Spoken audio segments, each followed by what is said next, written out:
Et ça dit Zaba Moutou, Zaba Fallait. Donc, on a dit qu'il y a 1 pour 1 dans pour dans. On a dit, il y a un monisco. Bon, donc il y a un bino pour son Lukawana. Parce qu'il y a une base des alliés.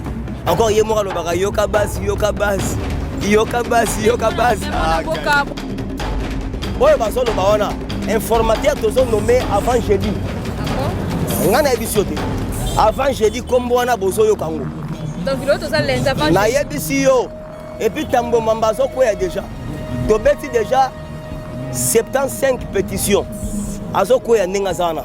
Mal dans le roi Anes na bala on a chayo na ndako. Tellement comportement no eleki mabe mingi. Na zila mbanda sanke ngana yebisa yo. Mais jour na yebisa yo ngana lelo sili. Tant yo bimyo ke pas même 3 jours musus à remplacer. Donc c'est déjà na linga ibandakala. Avant Kabila habite na bango tina o etali bongo ensemble national kuna na ngomba palais du peuple.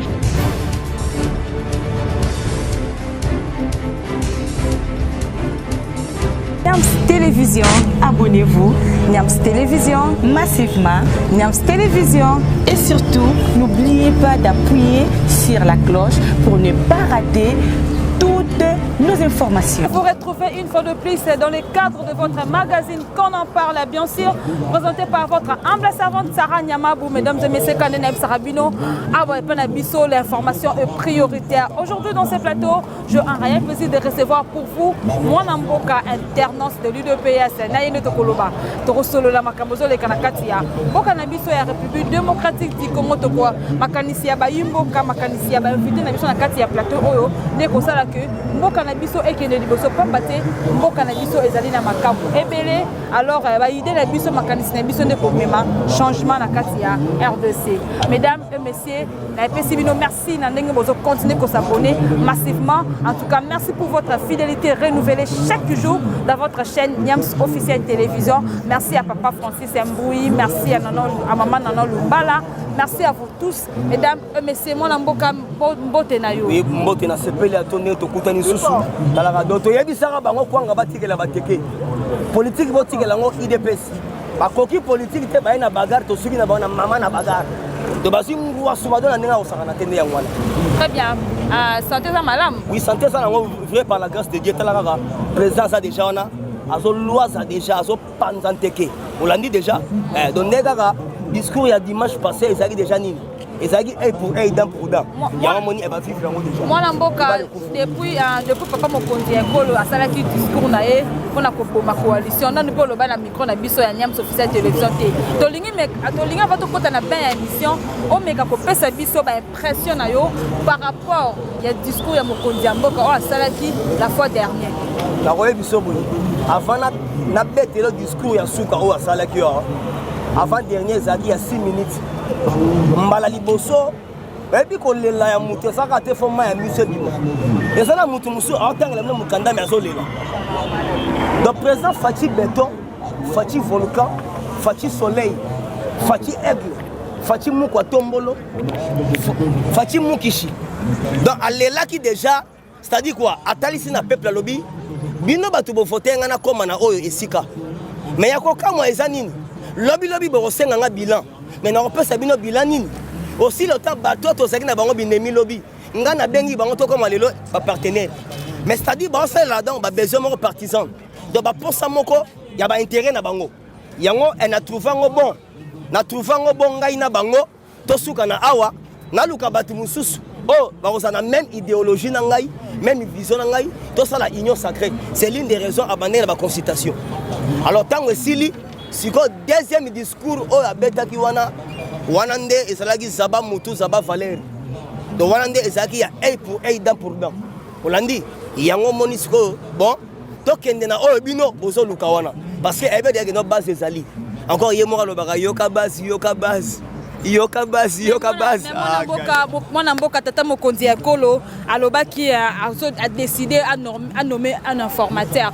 Mais bande quoi FCCP balobi Mokonzi Mboka ko nommer informateur pendant que gouvernement en place. Bozo buka mibeko likundi okoko lo bana biso nini okoko lo bana bande ko ni bazolanda yo. Tala.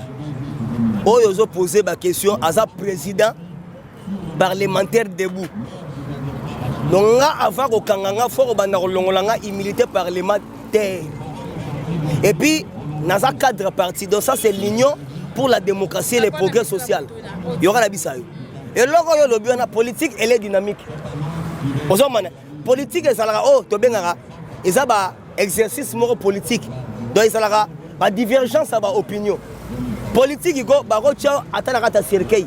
Mais so on a no kati muté maté au finga kaka. Donc batouana et si ba kufi ba katani. Mais le la politique ça la œil pour œil dent pour dent. Ba ça ka koloba. Tikanga na bisayo les lots comme il a 375 députés bazoya kaka. Mais lobby bazaki 290. Mais to lali lo babaksami kengo adondo aye na batunayi. Est-ce que to bengi to corrompre na l'art? Julien Palou. Julien Palou quoi yé. Maman bazako ya en désordre. Donc c'est-à-dire quoi? Vive le nouveau Congo, donc vive l'union sacrée. Donc c'est-à-dire to comme il a pour ça Congo qui est en avant. Très bien. Donc c'est-à-dire batoyo donc il va cambi Congo le rôle à ligablo. Donc c'est-à-dire au sein à ligablo aux autres cas au sein à olingi ba salo inventaire té ndenge ba gérer Congo. On dit maman. Alors on a ici nous sommes dans les bons. Oyo ba solo ba wana informateur tous nommé avant jeudi. Ngana ici té avant jeudi comme wana bozo yo Congo. Donc l'autre ça l'intervention. Na ici yo et puis tambo mambazo quoi déjà. To beti déjà 75 pétitions. Azo ko ya ninga zana. Malgré Aza et Nakata Sal, et bien que Ngapé Nazo Longwa Kalate. Tant au moment du départ à Mabunda, ce n'est pas Mabunda, c'est le Kabila qui donc c'est Kabila qui est tombé. Kabila m'takoiti. C'est comme moi l'amboka comment premier ministre ce qui a ce qui a beau une épée qu'on démissionné pour ça la seconde ngeni. Na sepeli pona e mutu nano en répondre boy. Wana zagi coalition cash FCC. Donc ils ont dit accord moko et outil la coalition. Donc ils ont abîmé la majorité mais abîmé l'accord entre deux coalitions. Donc c'est-à-dire hier qu'on l'a déjà à ça tirer des lettres de démission. Mais malgré que non qu'on démissionne hier on déjà lobby abi et c'est à quoi mukolo. Et puis na belle apostate. Boti ganga na démissionné na malem. Donc voilà où déjà débat ça té. Donc wana mbamoko alongwe ya sir parce que ezaki coalition mo boliba le kofi to panzani. Donc il n'a qu'à démissionner. Mais la ministre mon avocat botika ko tromper biso na ministre non te bo panzani parce que président non t'a nommé un informateur. Vous êtes encore ensemble. Vous êtes na union sacrée en cours, c'est ça mon avocat. Maman. Nazo ebisayo et ça le roi anes na bala na chayo na ndako. Tellement comportement no eleki mabe mingi. Nazila mbanda sanke ngana ebisayo. Mais jour na ebisayo ngana lelo sili. Tant yo bimé que pas même 3 jours moussous à remplacer. Donc c'est déjà na linga bandakala. Avant toute la majorité oh to ça nango lelo. Ngano déjà na ebege to kabona kalate. Olandi. Donc to sali bango jeu de dames. Et ça on dit na beta no dames na lesio de pio tant yo les deux pio ngana lo sipio. Olandi. Donc to legeli bango na mayeli. Donc Kabila coûte une résistance moro du jamais vu.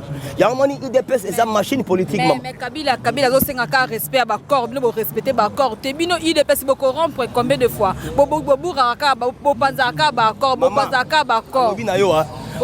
Oyebi ba accord boni Kabila signé na mboko a respecter. A violé accord en Mbodi a tosate. Kabila a violé accord cadre d'Addis Abeba a violé. Kabila a violé accord à Saint-Sylvestre. Donc Kabila a violé Nyoso. Donc ça dit Azam Moutoumoro Sogi Lelo na 12h au Kainebo, il à 13h a changé. Donc Sololi en désordre. Donc tout le monde qui coalition pour aboutir n'a rien. Tout le monde qui serment au salaire pour le peuple. Tout le monde qui intérêt peuple exalté. Alors IDPS a été créé pour défendre les intérêts du peuple et combattre tous les antifalais. Vous l'avez dit. Alors tout le monde qui non Tokabuana bateau pendant 2022 j'ai de la francophonie et Robert Ao. Si vous Tokangamana na batumoko baza arrogant. Donc bakamati maseki ba memia na coalition.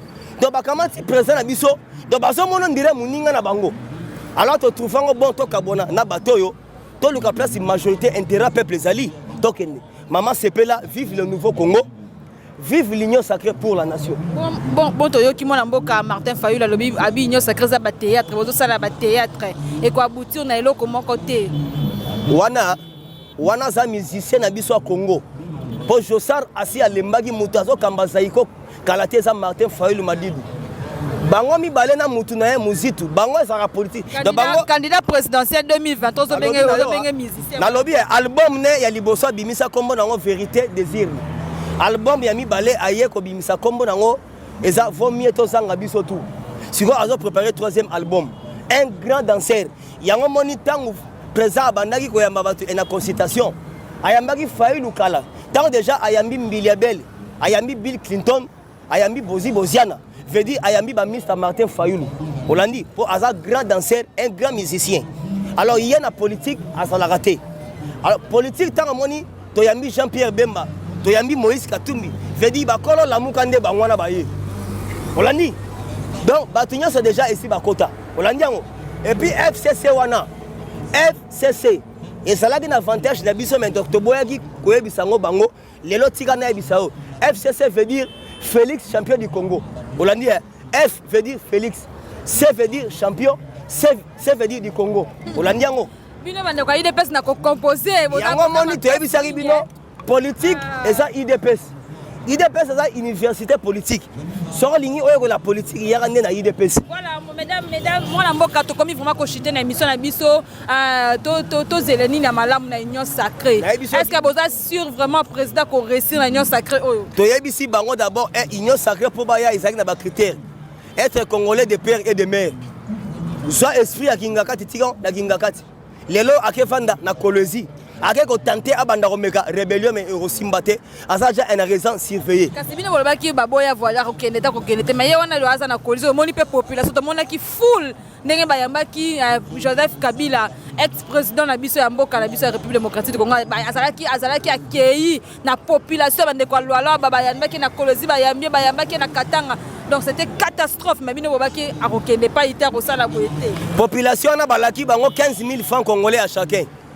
Comme en Europe, basi ba 1500 bagarre bimarate bimi. Donc nyoso Kabila sala na mbongo moyen argent. Dans eloro mo netiko toye gratuitement. To si ba mbongo te. Donc ça dit dambula, ouais ça nzambe maman. Donc on remarque Kabila banda échec. Holandi. Alors on a biso peuple congolais tout se prendre en charge. Les ali le 14. Les ali anniversaire ya fête de limité. Et tiens tu serais de mokolo abotama ezara lelo. Holandi. Yango tebiso yango moni président Fachi Beton a préféré après sa discours sur l'état de la nation pelelo. Et puis to la kai ba no année 2020 aux actions. Voilà une première action coalition to Pandia. Très bien. Caméra na boloko. Mabunda alongwe. Vous avez Zoé en raison surveillé. Kalaté Albert Yuma Ozare. Donc ça dit ezabena année d'action. Sur 2021 qui s'allume banda. Holandi. Qui s'allume banda wana ndo dozo comprendre ngo malamu mingi te bande comme ça bazo tunanga ba kaso balobi bazolo balanga Sarah mais président lobi na discours na ye qui s'allume banda soko sonna bande kwa UDPS ba meka ko limbola la biso nanu yango qui s'allume banda wana banda 2 ans président Saline le rota travailler dans nga banda ne musala na 2000 na 3e année na ye et liko le bateau ça a dit bloqué. On avait épousé une mauvaise femme. Alors to kabana e 200 prix. Siko le roi la tosi moi ça kitoko. Veut dire bana borolia bien, borolata bien, borosala bien, borolia kitoko. Tala na biso vie eza ne lengimoro ya osaranate. Très bien. Faut zo musala makamuyo so bien et puis gratuité à scolarité à confirmation. Depuis que le Congo est Congo bon na 690. Merci. Merci beaucoup côté mais comme vraiment na souka ya émission na biso un mot rapidement par rapport à l'union sacrée un mot na président de la République et na peuple congolais mobimba. Bon kangela biso batama boma. Soromoni Montaliboma na balabala landa we baso azanani. Et puis to sengi bino. Tant qu'il n'y aura pas de recensement dans ces pays, il n'y aura pas des élections. Les Congo aux Congolais. Et puis to lobi boy. Bato boza côté la gratuité Kalaté vous serez aux arrêts. To la kibinango. Les Congo net catholique ambongo ko. Alingi mbongo trop. Yo to yebi que un cardinal abala raté abota raté ba olingi mbongo. C'est que osana moi sina bana. Olandiango. Alors to yebi so boy. To sengi na bango le Congo aux Congolais. Aimer le Congo, cultivons la paix et non la haine. To yebi kaka boy. Peuple congolais sala vigilant parce que biso c'est l'union pour la démocratie et le progrès social. Et puis bateau to sel na bango union sacrée. Soyez les bienvenus. Bienvenue au paradis. Aux hommes, connaissez malam. Si vous connaissez en avant, bana poto ne ebi ke bolemba ki déjà, bobaye ba poto. Fa bozonga awa me bonne ko za to kabwana bango, yango to kabwani. boketi loba lisusu parce que bolobeke non tokamata Kabila topesi ebeki na biso na failu nani penda bimi frère Kabiliste bomona siko alors Fati beto azali pour na peuple et puis pour na roboma yanke yefo obima yuma alors to sali Kabila je wa benga le corbeau et les renards na moni Alexis Tambwemba na ndaku na ye asali messe moko azoyemba ba nzembo toyembaka na école primaire tu es là au cœur de nos vies ngabi lelo vie okomoyemba ba nzembo do ba reconnaître nzamba zali mais na retard azolongwa kala tende zabu vive le nouveau Congo vive l'union sacrée et mon vivant ba congolais na yebike ba dia sa bo sepeli ato parce que eux ça aime de serviteur na bino internet présent parlement debout alors balabino politique oui numéro de téléphone nga plus 243 97 20 44 237 j'ai dit bien plus 243 97 20 44 237 wana mbamo aussi WhatsApp et internet RFI de l'IDPS papa satellite RFI de l'IDPS papa satellite tozali wana vraiment pour na changement car ndongo zoloba c'est la fin qui justifie le moyen torosenga na nzambe pe torosenga ete na mokonzi ya mboka vraiment on a fait un mandat na makambo ke de liboso tik peuple pe etika kolela lela ne tozolela pendant 18 ans peuple lela ki toza vraiment na besoin après mandat oyo après 5 ans oyo mboka na biso pe ezala na changement vaut mieux kutuke to vanda nzala mena mboka na biso que tous dirigé par les Rwandais tant au moni départ ya mabunda veut dire fini le système rwandais merci donc mboka na biso Canada ezalaki RDC veut dire Rwanda dirige le Congo mais c'est comme maintenant économie république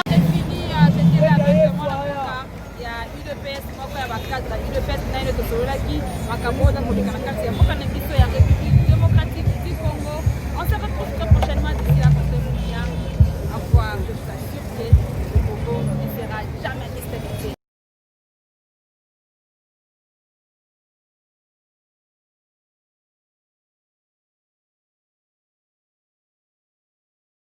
Ressort Kabila na bit na bango tina o etali bongo ensemble national kuna na ngumba palais du peuple.